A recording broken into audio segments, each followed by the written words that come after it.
Xiva shahrida ilk bor Xorazm cho'girmasi fleshmob xalqaro festivali o'tkazildi. Xorazmning boy madaniy merosi hamda turizm salohiyatini keng targ'ib etishga qaratilgan xalqaro festival doirasida hunarmandchilik ko'rgazmasi, madaniy tadbirlar namoyish etildi. Sayyohlarga cho'girma hadya qilindi. Festival tafsilotlari hozirgi reportajdan o'rin olgan.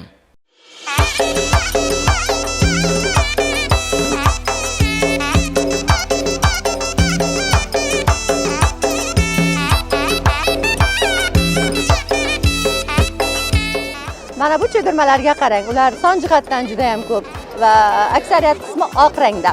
Bu beg'uborlik ramzi va shuningdek aynan bugungi festivalga bog'laydigan bo'lsak ham bu xorazmliklarning milliy bosh kiyimiga bo'lgan hurmatning yana bir ifodasi deyishimiz mumkin. Bu yerga kelgan xorijlik mehmonlarga cho'girmalar tarqatildi. Hammamizda mana bosh kiyimi va ularning xursandchiligi ham cheksiz. Va aynan mana shu festival orqali xorazmliklarning yana bir faxri bo'lgan milliy bosh kiyimi, cho'girmaning o'ziga yarasha bir ramziy ma'nosi ham ifoda etilyapti. Qolaversa, buni turizmning yana bir rivoji uchun qo'shilgan qadam sifatida ham baholashimiz mumkin. Xullas, bugun Ichanqal'ada o'ziga xos bayram, festival boshlandi.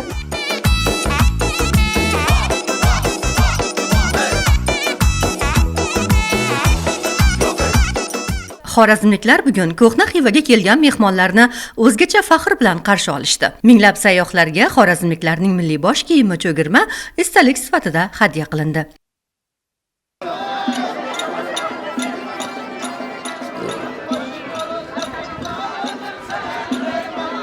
Yangi zelandiyalik mehmonning aytishicha, uning chorva fermasi bor. U qo'y junini chetga eksport qiladi. Bugungi sayohat davomidagi tasodifiy bu tadbir menda yangi rejalarni uyg'otdi, deydi u. World famous All Blacks rugby. What else would you like to know? Xivaga sayohatim kutilmaganda boshqacha xursandchilikni ulashdi. Hali ichkariga kirmasdan oldin bizga bosh kiyim sovg'a qilishdi. Uning nomi cho'girma ekanligini hozir bildim. Bilishimcha bu xorazmliklarning milliy bosh kiyimi ekan. Katta hajmda ko'ringani bilan juda yengil va qulay.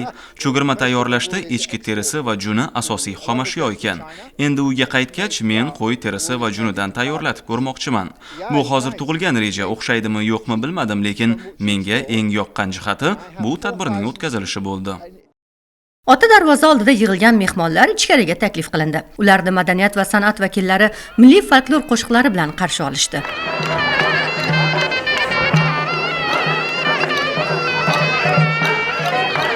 Asosiy ko'zlangan maqsad mana shu hunarmandlar tomonidan ishlab chiqarayotgan mahsulotlarni jahon bozorida targ'ib qilish, Xorazm viloyatining turizm salohiyatini o'sha xorijdagi ommaviy axborot vositalarida e'lon qilinishini ta'minlaydi. Ijtimoiy tarmoqlarda hozirda o'zidan o'sha belgilab bergan heshteklarimiz ostida juda ko'pgina video va fotolar joylanishni boshladi.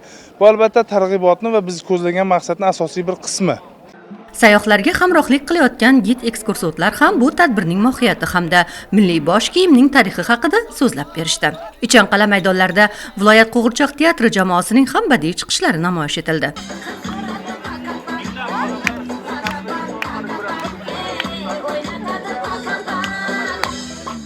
Tarixiy manbalarda qayd etilishicha, qadimgi Xorazmda bosh kiyim g'urur, iftixor ramzi hisoblangan. Bosh kiyimni boshqa birovniki bilan almashtirish taqiqlangan.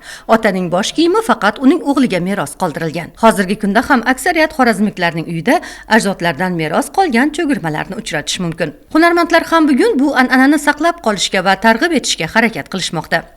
Bu Xorazm milliy cho'girmasi men qo'limizda sirkma cho'girma deb aytiladi. Bu bog'ala cho'girma deb aytiladi boshimdagi. Bu 3 kunlik, 4 kunlik, bu 1,5-2 oylik qo'zichoqdan bo'ladi. Ko'pincha sayyohlarimiz Italiya, Ispaniya, Fransiya, Turkiya, Izrail hammasi sevib olishib turibdi.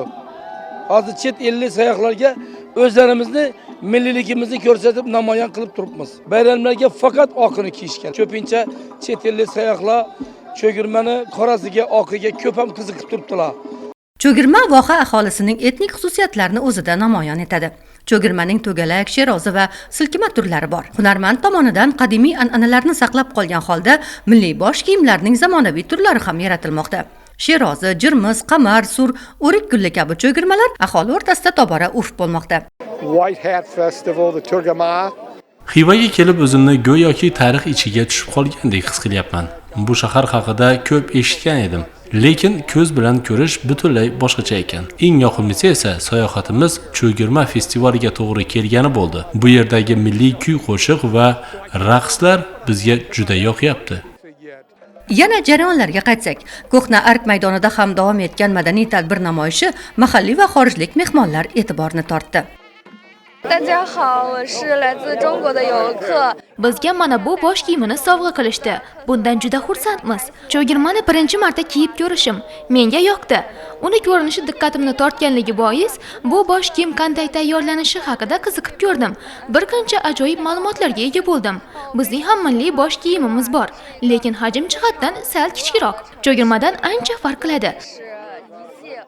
Mingdan ortiq mehmonlarga taqdim etilgan cho'girma shunchaki sovg'a emas, balki sayyohlarga safar taassurotini singdirgan yorqin esdalik bo'lib qoladi.